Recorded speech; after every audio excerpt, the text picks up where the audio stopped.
रात के सन्नाटे और आसमान में बिखरे तारों के बीच रात 2 बजे ट्रेन देवगढ़ गांव पहुंचती है।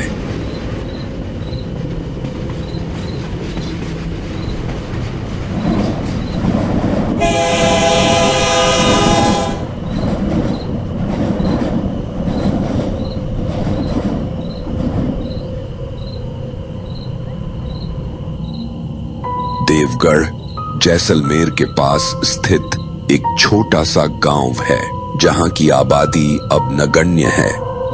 मतलब अब वहां बहुत ही कम लोग रहते हैं और इक्का दुक्का ट्रेनें ही वहां पहुंचती हैं, क्योंकि ना कोई अब वहां जाता है ना आता है।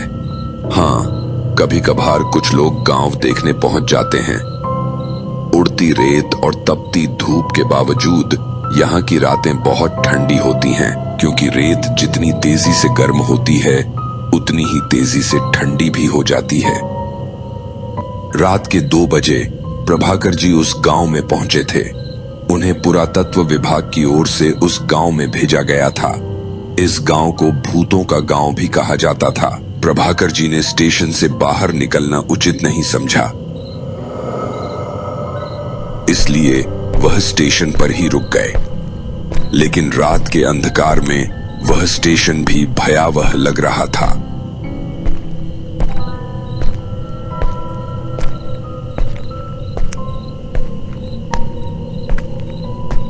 वे स्टेशन मास्टर के टूटे फूटे केबिन में गए।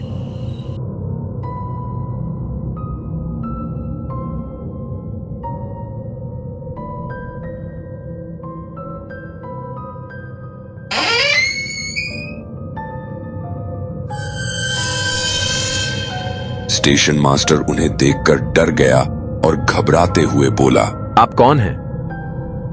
अरे यार, डरो मत, मैं कोई भूत नहीं हूं। पुरातत्व विभाग की ओर से इस गांव में कुछ खोज करने आया हूं। रात काफी हो गई है, इसलिए मैंने यहां से बाहर जाना उचित नहीं समझा। यहां कोई वेटिंग रूम भी नहीं है, सो मैं आपके पास यहां केबिन में आ गया। क्या मैं आपके साथ यहां रात बिता सकता हूं? हाँ बिल्कुल, आप मेरे साथ यहां रात बिता सकते हैं।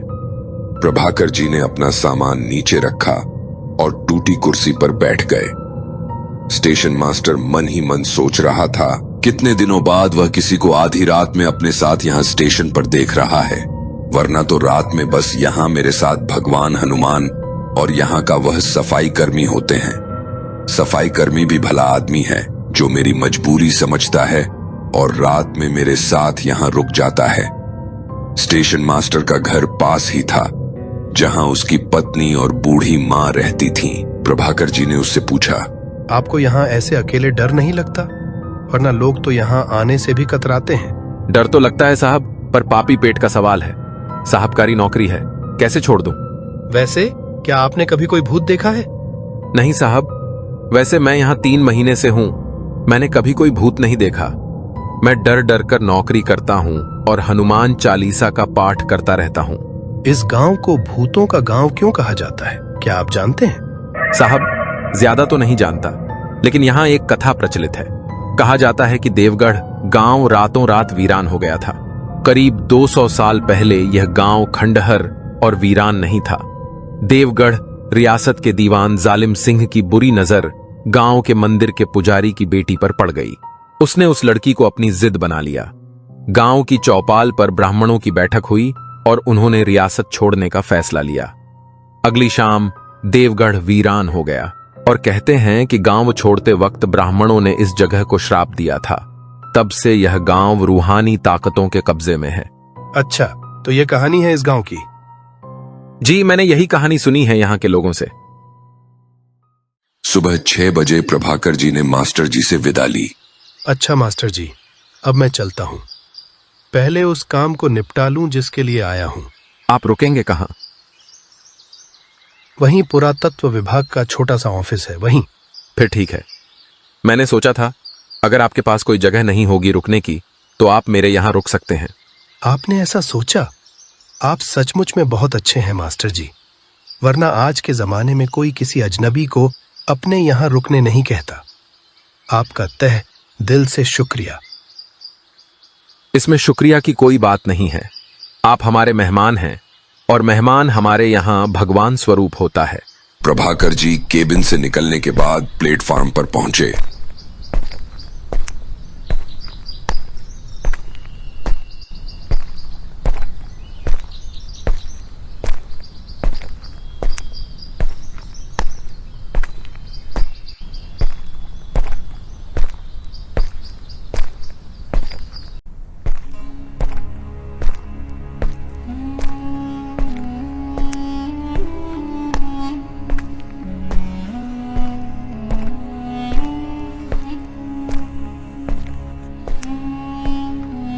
किनारे एक पीपल का पेड़ खड़ा था और उसकी छांव में एक लड़का 5 बकरियों के साथ बैठा था। उसने मैले कपड़े और केसाहबिया साफा बांध रखा था और उसकी बकरियां पीपल के पत्ते चबा रही थीं। लड़का ऊँघ रहा था और प्रभाकर जी की नजर उससे टकरा गई। प्रभाकर जी ने पूछा, ये तुम्हारी बकरियां हैं? हाँ साहब, ये हमारी बकरियां हैं। साहब, कोई गलती हो गई हमारी बकरियों से? अरे नहीं, मैंने तो यूं ही पूछ लिया था। प्रभाकर जी ने बातचीत समाप्त की और आगे बढ़ गए।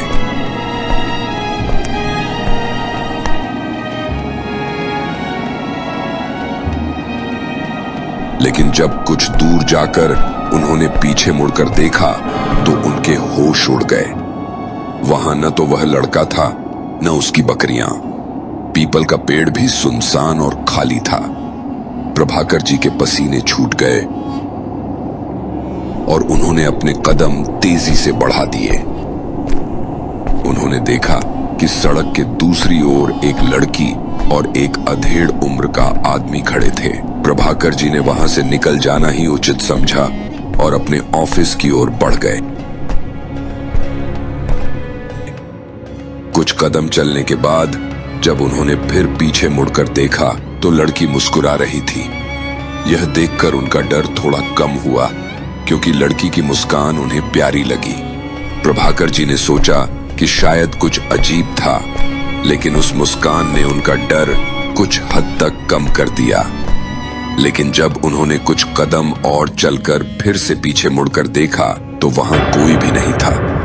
यह देखकर उनकी सिट्टी पिट्टी गुम हो गई और वह जल्दी से ऑफिस की ओर बढ़ने लगे। अब वे जोर जोर से हनुमान चालीसा का पाठ करने लगे और मन ही मन अपने अधिकारियों को कोसने लगे। सालों ने मुझे इस भूतों के गांव में भेज दिया। मैं भी ज्यादा पैसों के लालच में यहां आ गया। अब तो लगता है मैं भी भूत बनने वाला हूं।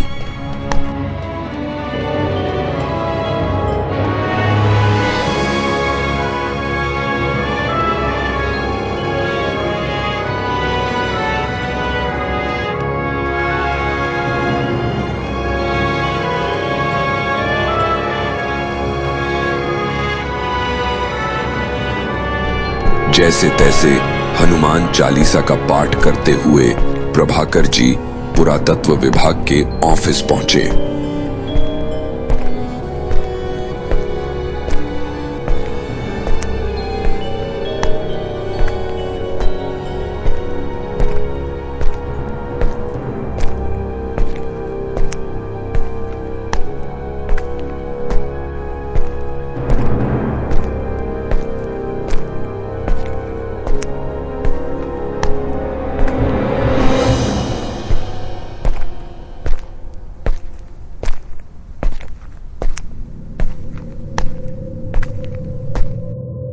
वहां उन्होंने देखा कि रुकने की कोई व्यवस्था नहीं थी।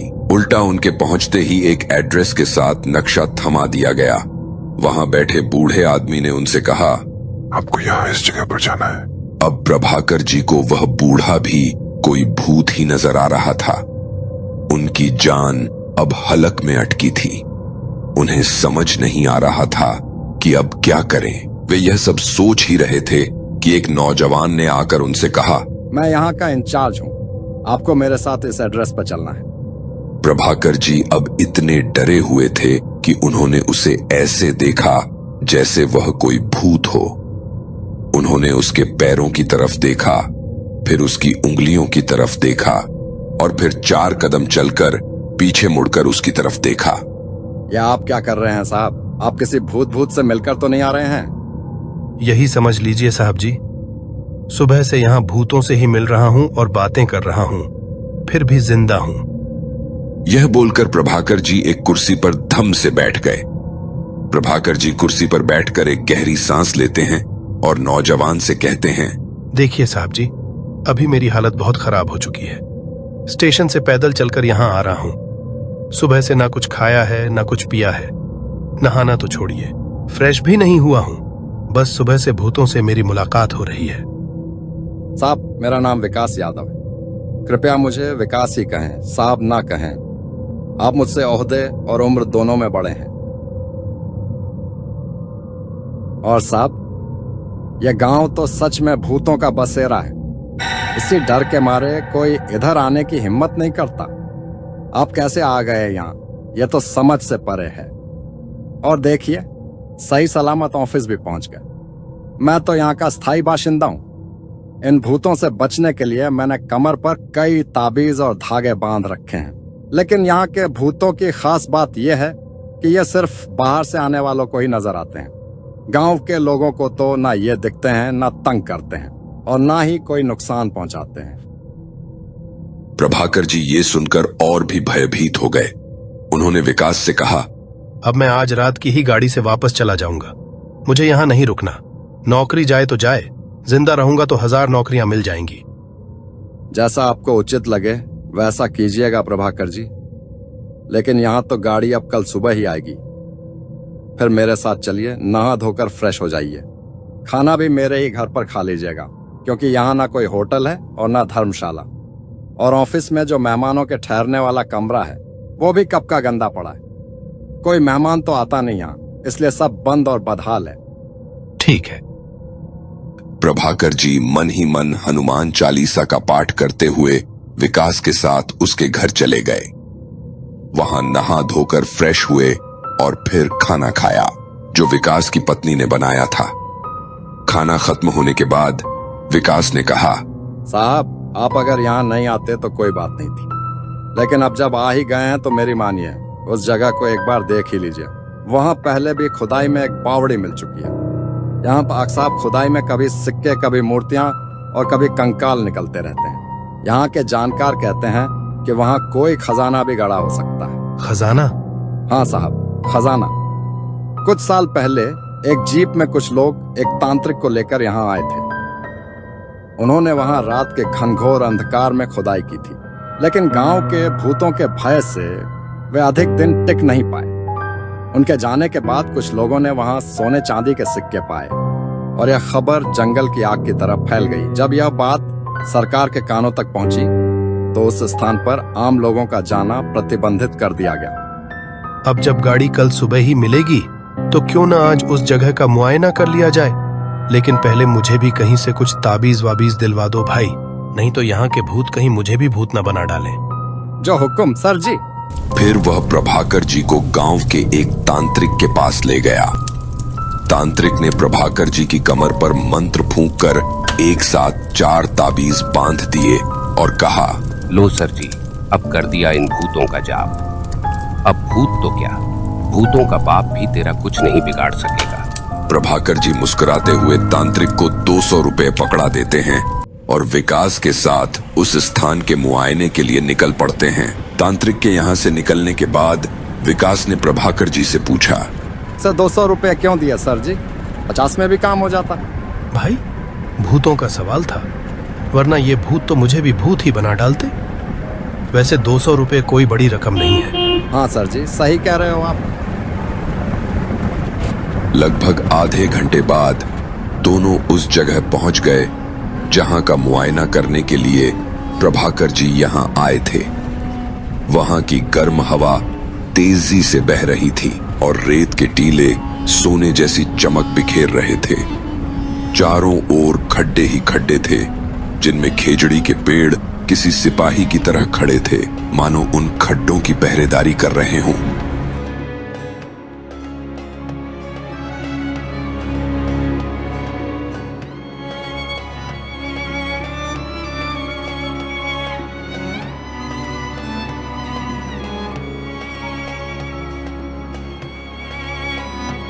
प्रभाकर जी यह सब देख ही रहे थे कि अचानक उनकी नजर एक गडरिये पर पड़ी, जो खेजड़ी के पेड़ के नीचे से उन्हें घूर घूर कर देख रहा था। उसकी आंखें बटन जैसी थीं और सर पर मैली कुचैली धोती का साफा बांध रखा था। उसकी भेड़ें खेजड़ी की झूलती डालियों के पत्ते चबा रही थीं। कांटों के बीच भी वह गड़हरियां प्रभाकर जी को किसी भूत से कम नहीं लग रहा था। वो देखो, भूत, पक्का ये भी भूत है। ऐसे ही एक भूत से मैं पहले भी स्टेशन पर मिल चुका हूँ। आपको तो अब हर जगह भूत ही भूत नजर आ रहे हैं सर जी। ये भूत नहीं, सचमुच का गड़रिया है। यहाँ पर अक्सर ऐसे गड़रिये अपनी भेड़ें और बकरियां चराते मिल जाते हैं। तभी अचानक एक मध्यम आयु वर्ग की मध्यम कद काठी की औरत काले रंग के कपड़ों में वहां आ जाती है। यह देख प्रभाकर जी का दिल तेजी से धड़कने लगता है। उन्हें वह औरत किसी भूतनी जैसी लगती है। उसने काले रंग का घेरदार लहंगा चोली और ओढ़नी पहनी हुई थी। हाथों में चूड़ियां कोहनी तक चढ़ी हुई थीं। वह बहुत अजीब लग रही थी। तपती रेत पर मोजरी पहने हुए वह औरत तेजी से उनके पास आकर रुक जाती है। प्रभाकर जी उसे देखकर घबराहट में जल्दी से विकास के पीछे छिप जाते हैं। विकास उनकी हालत देखकर हंसते हुए कहता है, सर जी, यह भूतनी नहीं है, यह रुदाली है। किसी के यहाँ मातम से लौट रही है। रुदाली? हाँ सर जी, है रुदाली। यहाँ राजा महाराजाओं के जमाने से यह प्रथा चली आ रही है। आज भी जो लोग बहुत अमीर होते हैं वे अपनी शानो शौकत दिखाने के लिए, किसी की मौत पर रोने के लिए इन रुदालियों को बुलाते हैं। यह रुदालियां गरीब और नीची जात की औरतें होती हैं। साहब, यह जमीन सरकार की है। आप दोनों यहाँ जमीन कैसे खरीद सकते हैं? 4 दिन पहले एक सज्जन यहाँ आए थे। वे इंची टेप से कुछ नाप रहे थे। 8 मिनट बाद क्या हुआ, वे भाग गए। शायद उन्होंने कोई भूत देख लिया था। क्या यहाँ कोई और भी आया था मुआयना करने? यह कहते ही वह औरत जिस तेजी से आई थी उसी तेजी से मिट्टी के ढोरों में देखते देखते गायब हो गई, मानो वह कभी वहां थी ही नहीं। अरे, कहाँ गई? अभी तो यहीं खड़ी थी। अब विकास भी भयभीत हो गया। वह धीरे धीरे डरते हुए बोला, साहब जी, वो रुदाली नहीं, लगता है कोई भूतनी थी, इसीलिए वो ऐसे गायब हो गई। वह हमें डराने के लिए रुदाली के वेश में यहाँ आई थी, लेकिन हमने ताबीज पहन रखे हैं, इसलिए गायब हो गई। यह सुनते ही प्रभाकर जी का भय और बढ़ गया। तुम्हें मरना है तो मरो भाई, मैं तो अब यहाँ एक पल भी नहीं रुकने वाला। यहाँ तो कब कौन सा भूत आ टपके कुछ पता नहीं चलता। बड़ा अजीब भूतों का गांव है यह। भाकर जी गुस्से और डर के साए में जीप में जाकर बैठ गए। विकास भी पीछे पीछे दौड़ते हुए जीप में ड्राइवर की सीट पर बैठ गया। जैसे ही विकास ने जीप स्टार्ट की, उसकी जीप के सामने एक बकरी आ गई। बकरी को देखकर विकास ने तेजी से ब्रेक लगाए, लेकिन तब तक बकरी जीप के नीचे आ चुकी थी। यह देख विकास और प्रभाकर जी दोनों ही डर गए। विकास के माथे पर पसीने की बूंदें चमकने लगीं। उसे डर था कि कहीं कोई आकर लड़ने या मुआवजा मांगने न आ जाए। वह जल्दी से जीप स्टार्ट करने की कोशिश करने लगा, लेकिन जीप स्टार्ट नहीं हुई। अब ये जीप क्यों नहीं स्टार्ट हो रही? कहीं इसमें उस बकरी की आत्मा तो नहीं घुस गई? विकास इस पर चुप रहा और जीप से उतरकर पेट्रोल चेक करने लगा।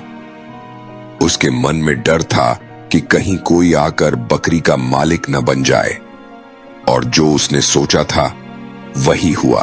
बकरी का मालिक विकास के सामने प्रकट हो गया। उसका चेहरा गुस्से से लाल हो रहा था। वह अधेड़ उम्र का व्यक्ति था। मैले धोती कुर्ते में लिपटा हुआ, सर पर गंदा साफा और हाथ में मोटा डंडा लिए हुए, जिससे वह बकरियां हाँकता था। तुम लोगों ने बकरी को मार डाला। चलो, तुमने बकरी को मार डाला। 5 शेर दूध देता था। अब बताओ उसे कैसे पीसना है। अब तुम दोनों को मारी गई बकरी के पैसे निकालने हैं। इसकी यह पिद्दी सी बकरी 5 शेर दूध देती थी। सर, ये सब पैसे ठगने की तरकीबें हैं इन लोगों की। अगर तुम्हारी बकरी दूध देती थी तो उसे इतनी गर्मी में अकेला क्यों छोड़ा? और मेरे साथ चालाकी मत करो। मैं बार वाला नहीं हूं, इस गांव का हूं, समझे कि नहीं? और यह सरकारी जमीन है, 8 आने भी देना मना है। फिर बताओ, तुम्हारी बकरी को 8 आने क्यों दिए? गांव के लोगों को मुफ्त में खाने की आदत हो गई है। विकास गुस्से में बोलता जा रहा था और वह बकरी वाला गडरिया उसे मोटी मोटी आंखों से घूरे जा रहा था। तभी अचानक वहां आंधी चलने लगी, जिससे विकास की आंखों में मिट्टी चली गई। वह अपनी आंखें मसलने लगा और प्रभाकर जी भी उड़ती धूल के कारण अपनी आंखें मसलने लगे। फिर जैसे ही दोनों ने अपनी आंखें खोली तो वहां ना बकरी दिखी, ना वह बकरी का मालिक। यह देख प्रभाकर जी और विकास दोनों ही भयभीत हो गए। अगर ये जीप थोड़ी देर और स्टार्ट नहीं हुई तो हम दोनों भी यहाँ भूत बनकर बकरियां चराएंगे, समझे? जल्दी से कोई और इंतजाम करो यहाँ से निकलने का। रेत के ऊंचे ऊंचे टीले, सिर पर तपता सूरज और अब उनके पास पानी की एक बूंद भी नहीं बची थी। खाने को तो वे कुछ लाए ही नहीं थे। प्रभाकर जी हताश थे और विकास जीप ठीक करने में जुटा था। इंजन गर्म होकर बंद हो गया था और कोई भी जुगाड़ उसे ठंडा नहीं कर पा रहा था। अब उन दोनों का भूतों से डर कम और इस सुनसान जगह पर रात बिताने का डर अधिक सताने लगा, क्योंकि अभी तक प्रभाकर जी को कोई खतरनाक भूत नहीं मिला था। जितने भी भूत मिले थे वे उन्हें सिर्फ दर्शन देकर गायब हो जाते थे। धीरे धीरे रात घिरने लगी और मौसम भी ठंडा हो गया। वो सुनसान जगह अब और भी डरावनी लग रही थी। रात के 8 बज गए और वे दोनों जीप के अंदर बैठे हनुमान चालीसा का पाठ कर रहे थे। भूख प्यास की सारी सुध बुध जैसे गायब हो गई थी। दोनों बस रात गुजरने का इंतजार कर रहे थे।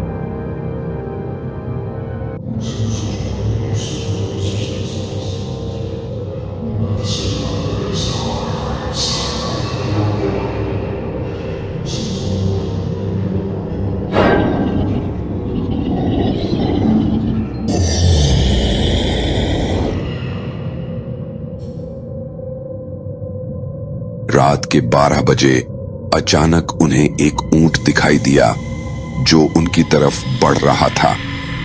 अब मानो खतरे की घंटी बज चुकी थी। ऊंट पर बैठा लड़का बेहद डरावना था। माथे पर टांके, हाथ पैरों पर खुले जख्म से रिश्ता खून, खड़े हुए भूरे बाल और बड़े नुकीले दांत। लेकिन अजीब बात यह थी कि प्रभाकर जी और विकास को ऊंट तो दिख रहा था, पर उस पर बैठा लड़का नजर नहीं आ रहा था। वे जीप में बैठे अपने डर को दबाने की कोशिश कर रहे थे और प्रभाकर जी हनुमान चालीसा पढ़ते हुए बीच बीच में विकास को डांट भी रहे थे। तभी ऊंट ने उनकी जीप को जोरदार धक्का मारा। धक्का लगने से प्रभाकर जी और विकास जीप से लुढ़ककर बाहर गिर पड़े। जमीन पर गिरे हुए जब उन्होंने अपनी गर्दन ऊपर उठाई तो उनकी सांस हलक में अटक गई। ऊंट पर बैठे उस डरावने लड़के ने जोर से अट्टहास किया और बोला, आज मैं थारा खून पीकर अपनी तृष्णा बुझाऊं। मन बहुत जोर की तृष्णा लगी।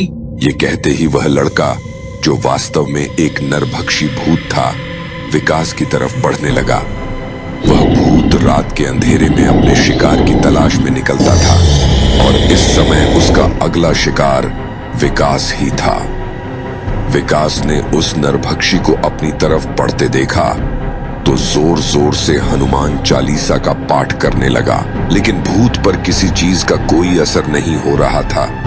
न हनुमान चालीसा का और न ही उसकी कमर पर बंधी ताबीज का। रात के अंधेरे में उस नरभक्षी की शक्तियां इतनी प्रबल हो जाती थीं कि वह भयानक से भयानक जानवर का भी बड़े आराम से खून पी सकता था।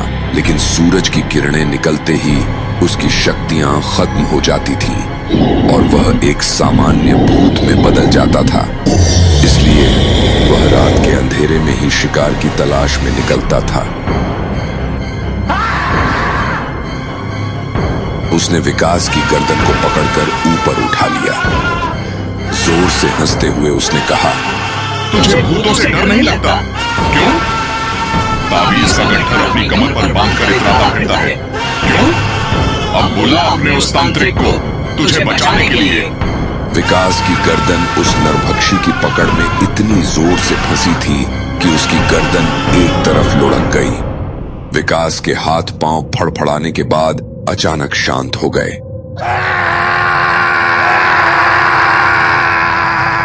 नरभक्षी ने फिर एक झटके में विकास को नीचे पटक दिया और उसकी गर्दन पर अपने लंबे लंबे दांत गड़ा दिए।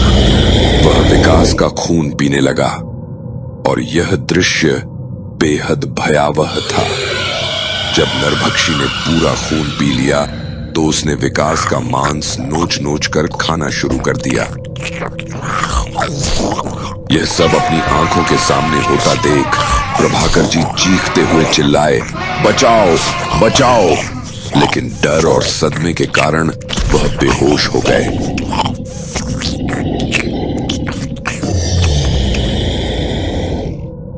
सुबह के 5 बज रहे थे और बादलों के बीच से सूरज की किरणें झांकने लगीं। सूरज की किरणें पड़ते ही वह नरभक्षी भूत गायब हो गया, लेकिन प्रभाकर जी अब भी बेहोश पड़े थे। उनके पास ही रेत पर विकास के मांस के कुछ बचे खुचे टुकड़े बिखरे हुए थे, जिन पर काली चींटियां रेंग रही थीं।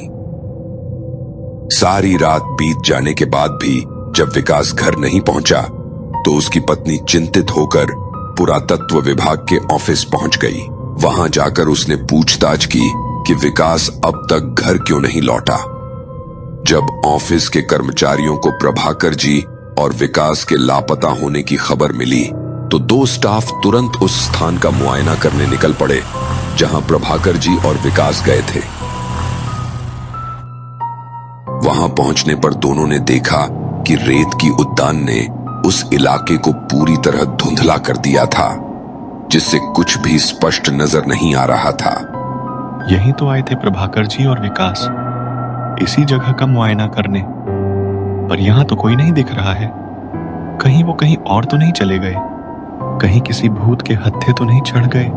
वह दोनों एक पल के लिए डर गए और चारों तरफ नजर दौड़ ढाई, पर दूर दूर तक कोई नजर नहीं आ रहा था।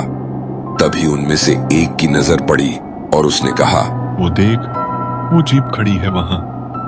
वे दोनों जीप के पास पहुंचे और देखा कि रेत में धंसे बेहाल अवस्था में प्रभाकर जी पड़े थे, जो कहराते हुए पानी पानी बोल रहे थे। यह देखकर वे तुरंत प्रभाकर जी को उठाकर जीप में लिटाते हैं और अपने साथ लाए पानी की बोतल से उन्हें पानी पिलाते हैं। पानी पीते ही प्रभाकर जी को जैसे ही थोड़ा होश आया, उन्होंने जोर से चीखते हुए कहा, विकास, और फिर से बेहोश हो गए। प्रभाकर जी के इस तरह चीखने से वे दोनों भी घबरा गए। तभी उनमें से एक ने मांस के टुकड़ों की ओर इशारा किया और कहा, वो देखो, मांस के टुकड़े। दूसरा भी उन टुकड़ों को देखता है और अंदाजा लगाता है कि शायद यहां रात में कोई बड़ा हादसा हुआ है। दोनों मांस के टुकड़ों को देखकर सोचने लगे, कहीं ये विकास के मांस के टुकड़े तो नहीं हैं। सुनो, यहां से जल्दी चलो प्रभाकर जी को लेकर। ये जगह मुझे ठीक नहीं लग रही। ये गांव तो वैसे भी भूतों का है और ऊपर से यहां दूर दूर तक कोई नजर नहीं आ रहा है। वे जीप वहीं छोड़कर बेहोश प्रभाकर जी को बाइक पर ऑफिस ले आए। ऑफिस में पहुंचने पर उन्होंने प्रभाकर जी पर ठंडे पानी के छींटे मारे, लेकिन प्रभाकर जी को होश नहीं आया। घबराकर उनमें से एक वैद्य को बुलाकर लाया, जो पास ही में रहते थे। वैद्य जी ने आकर प्रभाकर जी की नाड़ी देखी और कहा, कुछ खास बात नहीं है, इन्हें सदमा लगा है। 1-2 घंटे में ये खुद ही होश में आ जाएंगे। करीब 2 घंटे बाद प्रभाकर जी को होश आया और उन्होंने रात की पूरी घटना ऑफिस के सभी लोगों को सुनाई। घटना सुनाते हुए भी प्रभाकर जी कांप रहे थे और विकास की इतनी भयानक मौत सुनकर वहां मौजूद सभी लोगों की रूह तक कांप गई। विकास की मौत की खबर उसके घर पहुंचा दी गई। अब सुबह के 10 बज रहे थे और एक गाड़ी उस गांव में आने वाली थी। प्रभाकर जी अब वहां और नहीं रुकना चाहते थे, क्योंकि उन्होंने समझ लिया था कि इस गांव में रुकने का मतलब अपनी मौत को आमंत्रण देना है। ऑफिस के एक स्टाफ के साथ वे रेलवे स्टेशन पहुंचे। स्टेशन पर पहुंचते ही उनकी नजर एक गडरिये पर पड़ी जो पीपल के पेड़ के नीचे बैठा था। इस बार वह गडरिया उन्हें इतना भयावह लगा कि वह उसकी ओर देख भी नहीं पा रहे थे। ऑफिस का स्टाफ उन्हें टिकट लाकर गाड़ी में बैठा देता है और फिर कभी इस गांव की ओर मुड़कर भी नहीं देखते।